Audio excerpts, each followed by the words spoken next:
안녕하세요, 여러분. 오늘은 우리가 살고 있는 집안의 풍수에 대해 이야기해 보려고 합니다.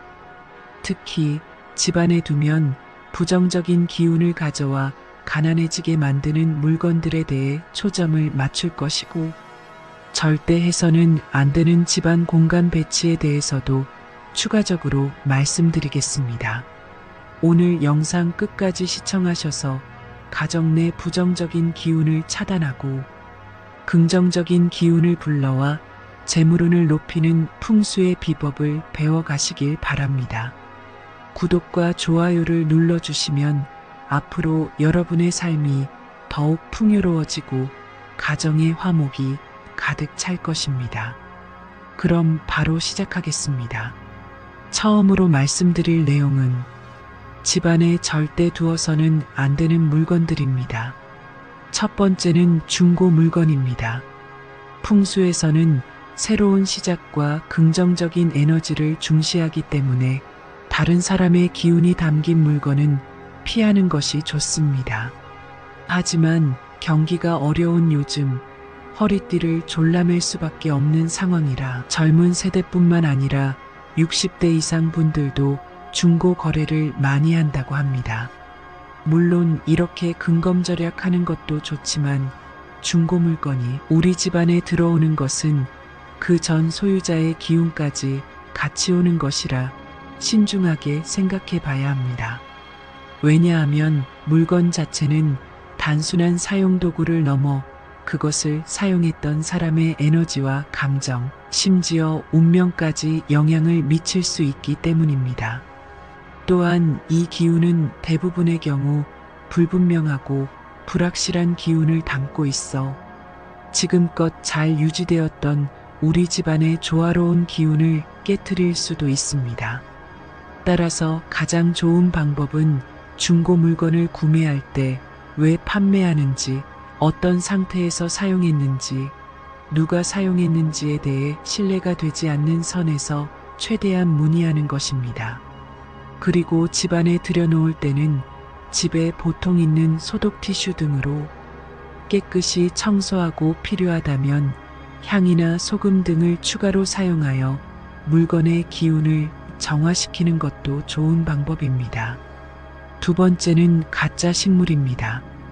풍수에서는 생기가 넘치는 물건과 환경이 긍정적인 에너지를 유지하고 재물운을 포함한 여러 운을 증진시킨다고 말합니다. 하지만 가짜 식물은 살아있는 식물이 주는 자연의 생명력과 에너지를 담지 못하기 때문에 풍수적으로 좋지 않습니다. 드라이 플라워도 생명이 없는 죽은 상태이기 때문에 집안에 두면 좋지 않습니다.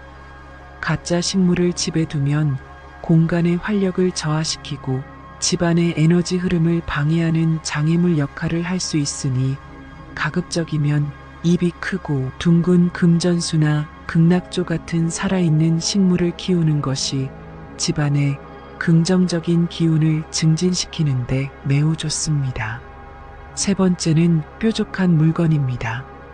뾰족한 물건은 그 모양이 날카로움과 충돌을 상징하기 때문에 집안에서는 가급적 피하는 것이 좋습니다. 이러한 물건들은 기의 흐름을 방해하고 공간 내에서 긴장감을 조성하여 집안 식구들의 정서적 안정성에 부정적인 영향을 줄 수 있습니다. 어쩔 수 없이 뾰족한 물건을 배치할 경우에는 그 위치와 방향을 신중하게 고려해야 합니다. 예를 들어 뾰족한 부분이 방 입구를 향하게 해서는 안 됩니다. 이는 날카로운 끝이 사람을 겨냥하는 형상을 만들어 그 방에 머물고 있는 가족 중 한 명의 운기나 건강에 악영향을 미칠 수 있습니다. 따라서 가급적이면 곡선형의 가구나 소품을 선택하여 부드러운 기운을 집안에 불러 긍정적인 에너지 흐름을 촉진하는 것을 추천드립니다. 네 번째는 물소리가 크게 나는 어항이나 수족관입니다. 풍수에서도 집안에 물이 떨어지는 소리가 크게 들리면 집안의 곡소리가 끊임없이 난다는 말이 있습니다. 이미 많은 집에서는 어항이나 수족관에 구피나 관상어들을 키우고 있을 것입니다. 어항 자체가 문제가 되지는 않으니 걱정은 하지 않으셔도 좋습니다. 단 문제가 되는 것은 소리가 크게 나는 어항이나 수족관입니다. 간혹 물이 폭포처럼 떨어지게 수족관을 구성하는 경우도 있는데 그 소리가 음의 기운이 강한 물을 더 강한 음기로 증폭시키기 때문입니다.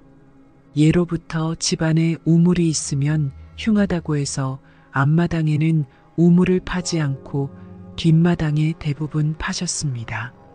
이는 어항이나 수족관 같은 수의 기운이 너무 강한 것들이 집안의 재물운을 막아버리는 도구가 될 수 있기 때문입니다.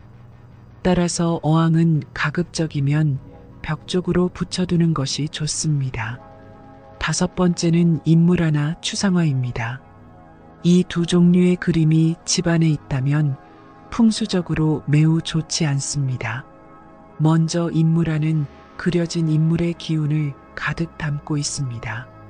특히 역사적 인물이나 강렬한 인상을 주는 인물화는 뜻하지 않게 강한 에너지를 방출함으로써 집안의 기와 조화를 이루지 못하는 경우가 많습니다.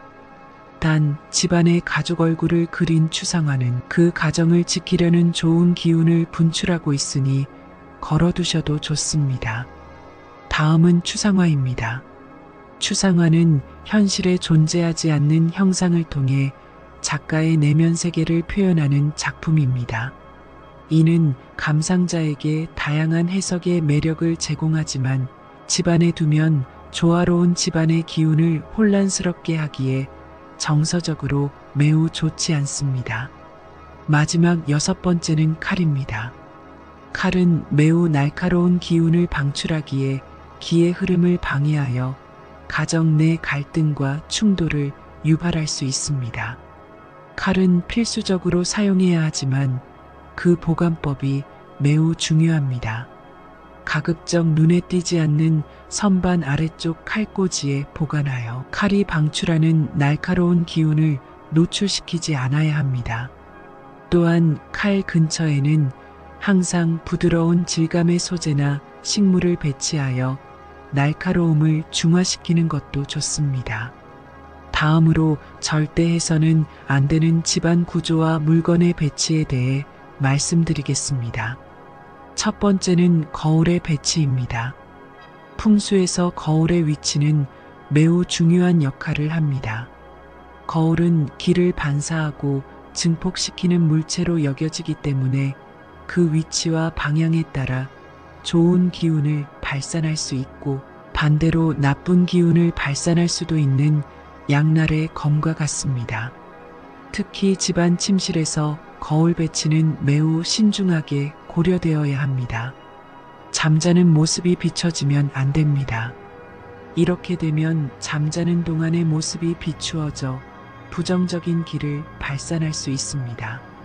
따라서 거울은 침대를 비추지 않는 벽에 배치하고 혹시라도 붙박이 거울 등 어쩔 수 없는 경우에는 불투명한 시트지나 커튼을 사용하여 반사되는 것을 막아야 합니다. 현관에서 거울 배치도 중요한데 거울이 문을 정면으로 바라보지 않아야 합니다. 이는 문을 통해 긍정적인 기운이 집 안으로 들어오는 것을 반대로 반사하여 내보내기 때문입니다. 문을 기준으로 양 옆쪽으로 배치하는 것이 좋습니다. 양 사이드에 놓을 거울은 전신을 비추는 거울보다는 상반신이나 얼굴만 비추는 작은 거울을 선택하는 것이 좋으며 부득이하게 전신이 나오는 거울을 설치해야 하는 경우는 하단에 식물이나 작은 물건들로 가리는 것이 좋습니다. 두 번째는 침대의 배치입니다. 침실은 휴식과 재충전의 공간이며 침대는 그 중심에 있습니다. 풍수에서는 침대의 위치가 개인의 건강, 재물운, 그리고 가정의 조화에 직접적인 영향을 미친다고 봅니다. 침대는 방문으로부터 가능한 멀리 떨어진 곳에 배치해야 합니다. 방문 근처에 침대를 두면 문으로부터 들어오는 기의 흐름에 의해 수면이 방해받을 수 있으며 심리적으로 안정감을 잃을 수 있습니다. 침대 머리는 창문 쪽으로 향하게 하는 것이 좋습니다. 자연광을 받아들이고 신선한 기운이 지속적으로 들어와 침실 전체를 순환시키기 때문입니다. 창문이 여러 개 있다면 북쪽으로 머리를 배치하면 휴식을 증폭시킬 수 있고 동쪽으로 둔다면 활력의 에너지를 불러옵니다. 세 번째는 화장실과 주방의 위치입니다. 이 두 공간은 절대 마주 보아서는 안 됩니다.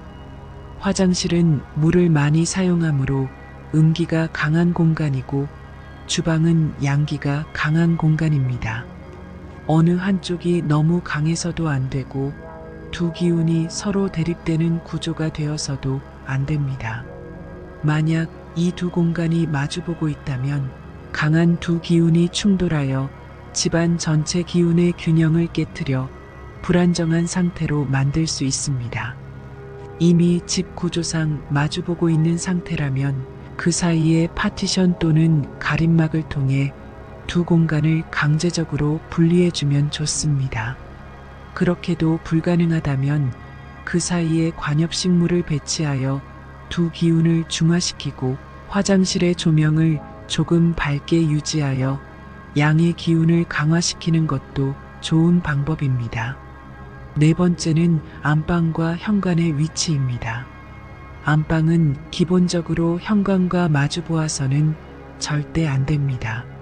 이유는 현관은 집 안으로 들어오는 기운의 첫 관문인데 그 기운이 안방으로 바로 직행하게 되어 거실, 주방, 작은 방 등으로 분산되지 않습니다. 이는 집안의 조화와 균형을 해칠 수 있습니다. 그리고 금전운이 집안에 머무르지 못하고 바로 빠져나갈 수도 있습니다. 이는 재물이 쉽게 모이지 않고 지출이 많아질 수 있다고 볼 수 있습니다. 이미 집 구조가 이렇게 되어 있다면 현관에 중문 또는 커튼 등을 달아서 직접적으로 안방에 들어오는 기운을 한번 막아주시면 됩니다. 마지막으로 큰 가구의 배치입니다. 큰 가구는 공간을 차지하며 기의 자연스러운 흐름을 방해할 수 있기 때문에 현관이나 중요한 통로와 같이 기가 활발하게 움직이는 곳에는 가급적 배치하지 않는 것이 좋습니다. 소파나 옷장과 같은 큰 가구들은 가급적 현관을 등지고 안쪽으로 배치하거나 가장 먼 쪽에 배치하는 것이 기의 흐름에 좋습니다. 이상으로 집안의 풍수에 대해 알아보았습니다. 오늘 말씀드린 내용을 통해 여러분의 집안에 긍정적인 기운이 가득 차길 바라며 가정의 행복과 번영이 함께하기를 소망합니다.